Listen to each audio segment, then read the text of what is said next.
Oke, Assalamualaikum warahmatullahi wabarakatuh. Perkenalkan, nama saya Asmana Sumarti dari UPS Tegal. Sini saya akan menjelaskan sistem operasi Symbian.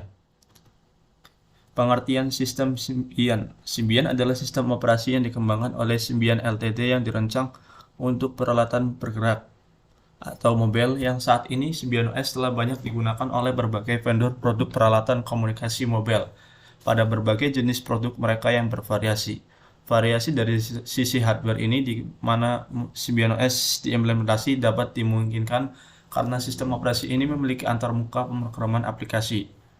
Mirip seperti sistem operasi desktop, Symbian OS mampu melakukan secara multithreading, multitasking, dan pengamanan terhadap memori.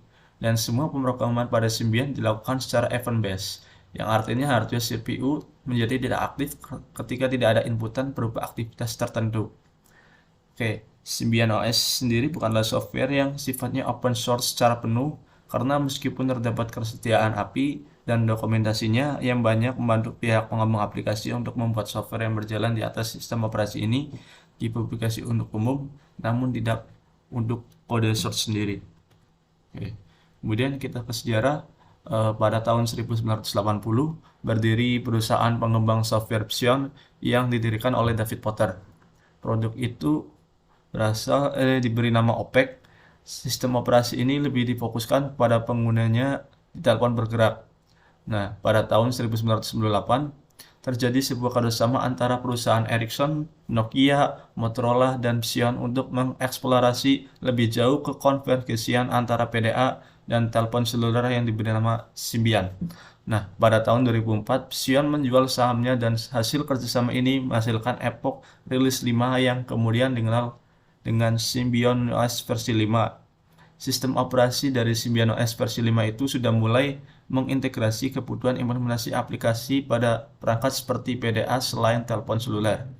Kemudian muncul perangkat yang dinamakan smartphone, dan muncullah pula versi terbaru dari Symbian OS sehingga ada yang disebut dengan Symbian versi 6.0 yang lebih dikenal dengan IR6 yang merupakan versi pertama dari Symbian OS.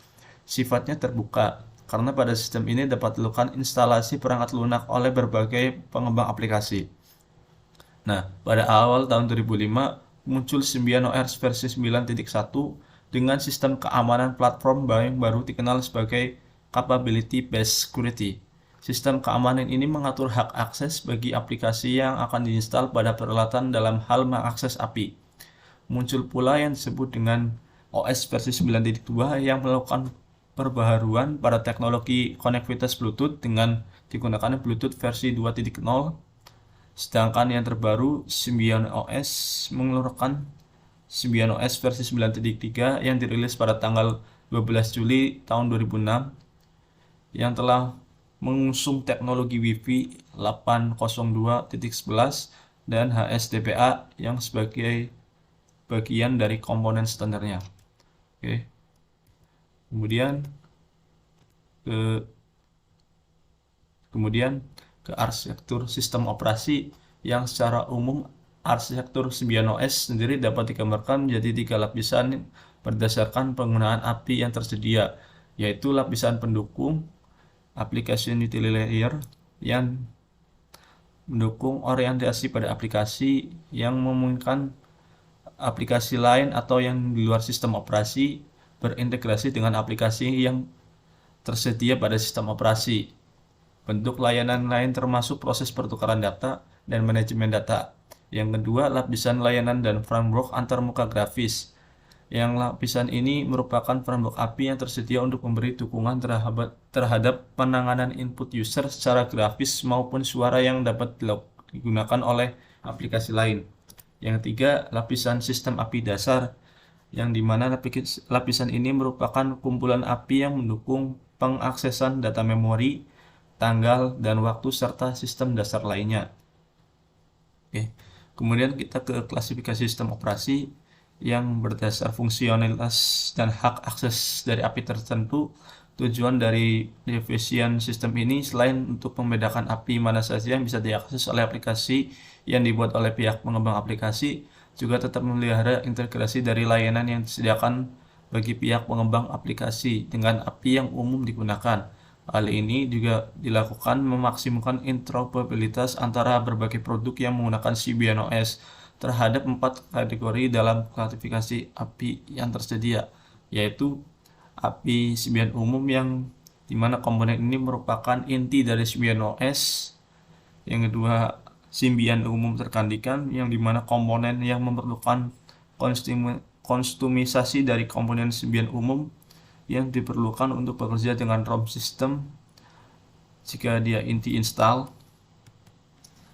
Yang ketiga, Symbian opsional yang komponen-komponen ini sifatnya opsional atau tidak selalu ada pada semua versi Symbian OS.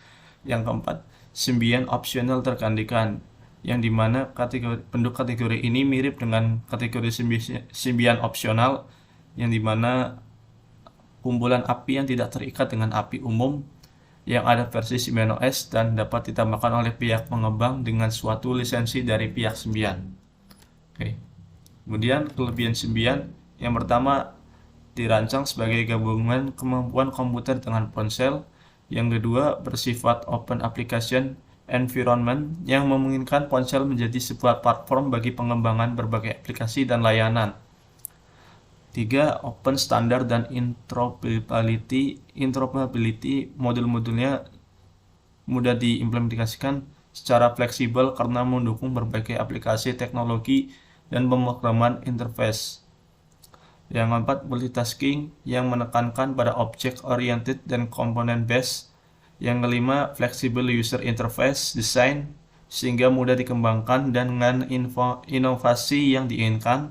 Yang keenam, robustness yang memiliki kemampuan mengakses data dengan cepat dan menjamin kebutuhan data dan mampu mengurangi keterbatasan memori, penyimpanan, dan tenaga dari perangkat komunikasi yang saat ini ada. Yang kemudian kita kekurangan Symbian. Yang pertama, di kekurangan Symbian merupakan sistem operasi terbuka, maka sangat rentan terhadap virus. Jika terlalu banyak lagu, gambar, atau video diakses bersamaan, seringkali handphone mengalami hang. Diperlukan memory card yang besar jika ingin menginstal banyak aplikasi. Yang kedua, berbayar. 3. Kemudian mudah diserang virus. 4. Mudah dirusak. Yang kelima, banyak aplikasi yang menyarankan versi tertentu dari Symbian. Oke. Kemudian kegunaan Symbian pada ponsel cerdas, yakni platform ponsel cerdas awalnya dikembangkan untuk ponsel cerdas sehingga digunakan sebagai platform operasi untuk ponsel cerdas Nokia dan beberapa ponsel cerdas lainnya. Ini memberikan kemampuan untuk menjalankan aplikasi-aplikasi canggih seperti pesan teks, surat elektronik, penjelajahan web, dan aplikasi bisnis. 2. Aplikasi pihak ketiga yang dimana Symbian mendukung pengembangan aplikasi pihak ketiga. Banyak pengembang pihak ketiga telah membuat aplikasi untuk Symbian, termasuk game, aplikasi produktivitas, dan utilitas lainnya. Yang ketiga, keamanan. Symbian memiliki beberapa fitur keamanan yang dirancang untuk melindungi data dan privasi pengguna. Ini termasuk kontrol hak akses aplikasi dan enkripsi data. Yang keempat, kustomisasi yang dimana Symbian memungkinkan produsen ponsel untuk menyesuaikan antara muka pengguna dengan fitur sesuai dengan merek dan model ponsel mereka. Yang keempat, konektivitas yang dimana Symbian mendukung berbagai teknologi konektivitas termasuk Bluetooth, Wi-Fi, dan 3G yang memungkinkan pengguna untuk terhubung ke jaringan kabel dan perangkat lainnya. Yang kemudian ada navigasi dan peta yang dimana beberapa versi Symbian telah dilengkapi dengan aplikasi navigasi dan pemetaan yang dapat digunakan untuk navigasi GPS. Oke. Yang kemudian ada pengolahan data yang dimana Symbian memiliki pengelolaan data yang baik, termasuk dukungan untuk sinkronisasi dengan komputer dan server email. Yang kemudian efisiensi energi yang dimana Symbian dirancang untuk mengelola baterai dengan baik sehingga dapat memperpanjang masa pakai baterai ponsel. Namun perlu diingat bahwa sejak penghentian pengembangan Symbian, sistem operasi ini telah digantikan oleh platform lainnya seperti Android dan iOS, yang saat ini lebih umum digunakan pada ponsel cerdas. Oleh karena itu, kegunaan Symbian saat ini terbatas dan banyak pengguna telah beralih kepada sistem operasi yang lebih modern. Kemudian ada fitur Symbian. Berikut adalah beberapa fitur utama dari Symbian, yakni antarmuka pengguna, aplikasi pihak ketiga, aplikasi standar, kemampuan telepon, konektivitas, peta dan navigasi, kamera dan multimedia, keamanan, pengelolaan data, efisiensi energi, dan customization. Kemudian kesimpulan. Kesimpulan dari sistem operasi Symbian adalah sistem operasi yang awalnya dikembangkan oleh Symbian LTT dan kemudian diakuisisi oleh Nokia.